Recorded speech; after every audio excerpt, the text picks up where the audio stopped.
Okay, hi YouTube, it's time to make a new video about my latest relay car project. I mean, you wouldn't believe it. I actually found time and motivation to drive this project forward as it is. And this video is about the status of the car. To make a long story short, it's almost done. I still have to resolve a few issues I have with the timers because they're so complex, and especially the cyclic timers. I'll show you that stuff later, the ideas behind all these timers. And also USB support is still on the fence. However, considering that the controller is only a 16 kilobyte controller, and I had to optimize the code already numerous times to fit it onto the card. I may be able to fit USB support into these just about 900 bytes I have left. This is possible, I suppose, but it's probably not possible to make an extension board and USB support at the same time of this controller anyways. Yeah. I mean, this is the firmware, and as you can see, the firmware itself is, and this is not all, this is just the main firmware file, and it was quite a piece of work, and it still isn't quite finished, although it is mostly finished, and you can see that it is 2,300 lines of C code, and there's the drivers to consider. This makes well over 3,000 lines on the controller side, and then this is the PC client, and the PC client has already bursted the 3,000 lines. It's it's something over 3,000 lines of PC code I had to use. Okay, now what can it do? I have of course written a command line client. This is this window here, the code PC window, and let's give you an overview of the options. Oh, come on. One hand typing, I love it. Wrong directory.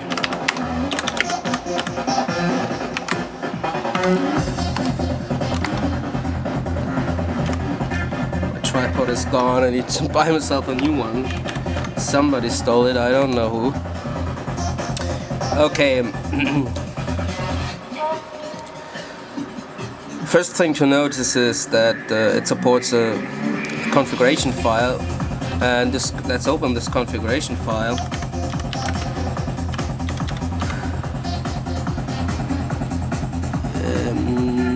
No. Yeah, that's it. Okay, I've explained all the options in length, but this is the configuration you can do. You can set the network timeout before it bays out. You can use name resolution to address the card. You can also specify an IP address or a host name. Say you have a name entry for this card, then it's possible to address it by name. A port, of course. The net handshake. This one is used to communicate with the card. It's sort of a, let's call it, you could call it a password, because you have to send this to the card before any response can be done, any command can be executed. I did this to prevent stray packages from maybe be interpreted as valid commands and do bullshit. So this is 8 bytes, this is 64 bits, and the probability that somebody hits this sequence is near 0, so I thought this is good enough.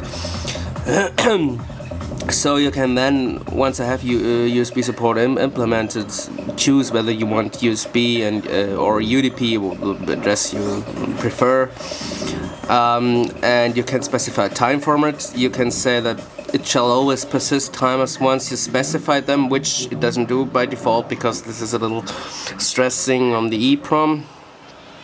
You can sync the RTC clock on executing the time every time you execute it, and this is adding timers rather than overriding existing ones on the address. I show you that. So if it is, let's start with the basic functions. Okay, let's dump the configuration. Of course, you have a possibility to say show me the configuration, and this is the configuration it uses, and just sort of as validation, and if you change something you can see what kind of a configuration it uses, and also which configuration file it uses. You can store one in the local directory, you can store one under etc, which is global, and you can store one in your home directory. And the more local it is, it gets preferred, but you can also specify a config file. Okay, let's start with basic functions. Yeah, that's very nice. Say toggle relay at address 0. Okay. Yeah, come on.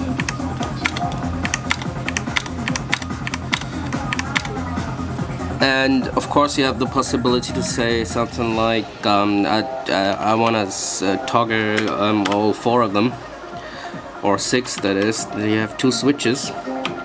Then you can specify a bit mask like that, and then it will toggle all of them. Yeah, toggle means, yeah. By the way, you have 2 channels on the card that can be used directly over the dying transistor array. I attached my RGB LED for this on channel 4. Let's see this.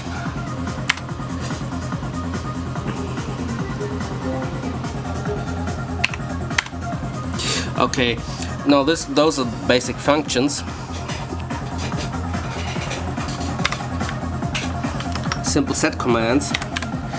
But of course the card can do a little more than that. You can specify a timer, and you can use the timers in a way to specify more than one timer addressing a single relay. Well, in order you want to program more complex behavior of the card. I mean, you can do it however you want it. And there's this, a various number of possible formats for the timer. Let's show this. Let's find it in the code. I commented this in the code. Maybe I do some sort of documentation where I have time. Come on, what's going on? No. Where is it? Here it is. Here it is. Is this still valid? Yeah, sort of. Those are examples. Yeah. I don't use semicolons because normal shell you have to escape them, so I use slashes, and that's the same thing. And then there's a number of modes for the timer. Once on, once off, once toggle on, off, off, on. I mean, this is always a once timer. You can have specified 2 times to switch it on, off, or off and on. And then there are cyclic timers, and this is something where still has to be a little work done. And not on the firmware side, more on the client side here. Those timers will always cyclically do something, switch on, switch off, or whatever. And then there are modular timers. Modular timers are timers which work with relative time only, like in do this every 2 hours, do this every day, every week, whatever, that kind of stuff. Okay, where's Michelle? To specify a timer, let's start with a very simple one. This relay, the channel 0 relay is currently off. Let's switch it on in, say, 20 seconds. Then you would say something like address 0 / switch it on, or O is the mode, in, and that's the time where you specify now 30 seconds. Now,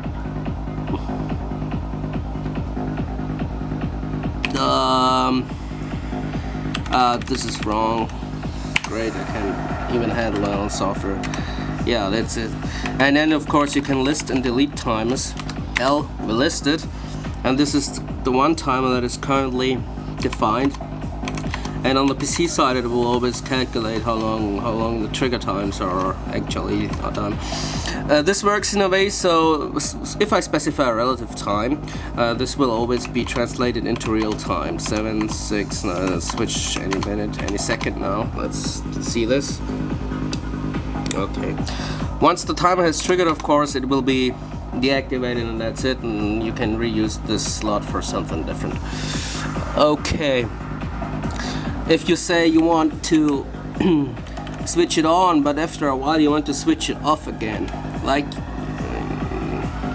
let's shut it off. Okay, you want to switch it on in 10 seconds and then switch it on in off again in 20 seconds.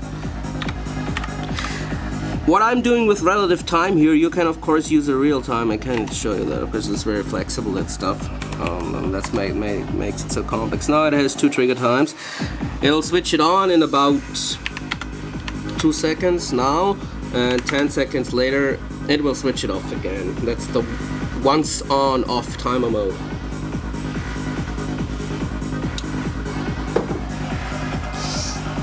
Just to show what I mean, we have it, you can always ask the card, hey, what time is it?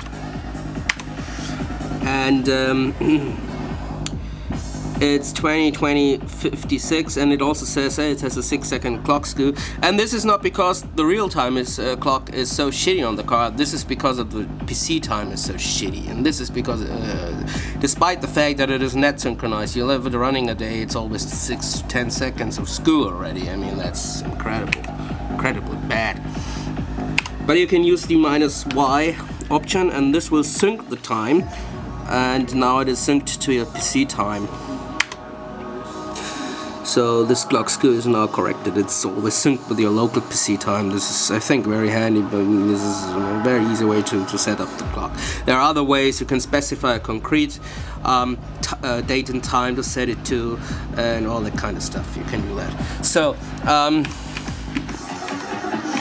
let's use a once on timer. That's it's 22:30, let's say 22:30 hours.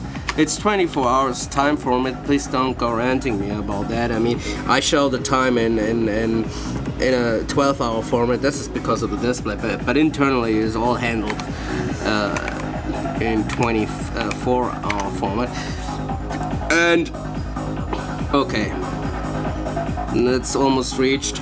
But just to demonstrate that, of course, you cannot only use a relative time, but also an exact time. Now it stays on because I said switch it on one time, and that's it, and that's what it did. Then I could go on about the timers for at least 10 more minutes or something. If you use the card, you'll figure it out, and I'll figure out the bugs, I hope. Next thing, RC5 remote control. This time I wrote the RC5 routine myself, and it's interrupt based and should be very reliable.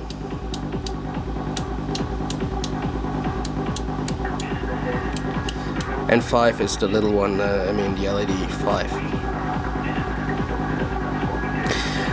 And you can also set up the clock using the remote control.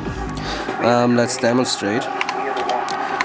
The clock is now set to 20:23 on the actual time here. Press channel, and you can now see that the first digit of the clock is flashing. With the volume plus and minus, you can now set it up. Now it's 10:23. Okay, let's do it. Let's do it. You can set up everything up to the year. Okay, now it's 22:23. That's how I set it up, and that's a big clock skew. But I'll sync it back right away. That was just for demonstration. Wait a minute. Can you see this? I sync the time now, and now it's correct again. You can also use, was it 8 to show the date? It will show you the date every 30 seconds or so. No, it was 0. 2:29 is the 29th of February. So you can always trigger this, yeah? Pressing 0. Okay, and I implemented the power off to switch everything off. I mean all relays, not the card itself, but all relays off. Okay. I mean that's the main features of the card. Something I missed. Let's check this out. Yeah, maybe a little bit about the system configuration. You can set up everything, including IP address, handshake, and you can use the -S command to give you an overview of the settings and all. And come on, where's it? Yeah. Just the current relay switch status, you can always ask that. Let's switch one on and do this again, and then you'll see that it is now switched on. It gives you here the current switch status and IP address and MAC address, which is also be able to set up. And then you have a duty cycle counter for all physical relays on the board. And this is a 32-bit duty cycle counter. I mean, I always wondered a little how many cycles such relays can do, and this is where I built it in. And with the -P option, this is for persist. You can always store back those settings into the EEPROM. And also the same thing with timers. If I specify a timer that has to trigger tomorrow, if you persist it, it won't be lost. It will still trigger. You don't have to redefine it. And same, of course, goes for the clock. I switched the power of the card completely off now.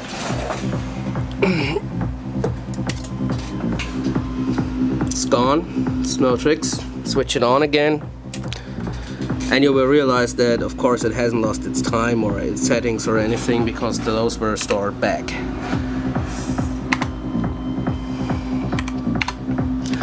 And I used a super cap for this super cap, and I realized that this runs the clock for days, if not even weeks. I mean, a long time, because this real-time clock is really very power effective, and it will run a long time on this cap, and you won't have to replace it because it's not a battery, it's a cap. So good thing. Yeah. And the goal is to as an alternative use USB over the and either parallel or maybe whatever you prefer over Ethernet, although Ethernet is so much better. You realize this, for example, if you make it the output verbose, because if you make it verbose, it shows you the network traffic. I built this in for debug reasons mainly, and it shows you the response time, and I got it down to say just about around 1 millisecond, and this makes for a real good response time. I mean, look, you wouldn't even notice that there was some lag or something. That makes the whole thing very effective. And yeah, I think for a meager kilobyte of RAM, I squeezed the firmware in quite tightly and quite nicely, and yeah, it's still not quite finished, but in the state it is currently on, it is ready to be rebuilt. Just to say it right now, I have trouble with my homepage. I guess it's DNS server that craps off right now, so please don't write me emails, yeah, your homepage isn't online or something like that. I know that already, yeah. Maybe I'll put it up somewhere else, or if you really want the project right now, I can post it somewhere where you can download it. So this is the current status of the relay card, and my next project is something like an Ethernet-based sensor node, where you can connect sensors like the SHT22, SHT21, DS1629, something like that, temperature, humidity, rain, light, whatever kind of sensors. Get those data to your PC with a database client, and then maybe graphically, get the results. I did something like this already, but this time it will be a little more sophisticated and a little bit more reliable, and yeah, that's the goal for my next project. And it also will be able to support more sensors, because I'll be using a 32 kilobyte controller instead of a mere 8 kilobyte controller, which is not enough for such a thing. I realized that already. And it will support Ethernet. Yeah, that's it for now. Almost 20 minutes here. I hope you enjoyed this, and yeah, questions, comments, and thank you for posting. It's always welcome. And thanks for watching, and hope to see you soon.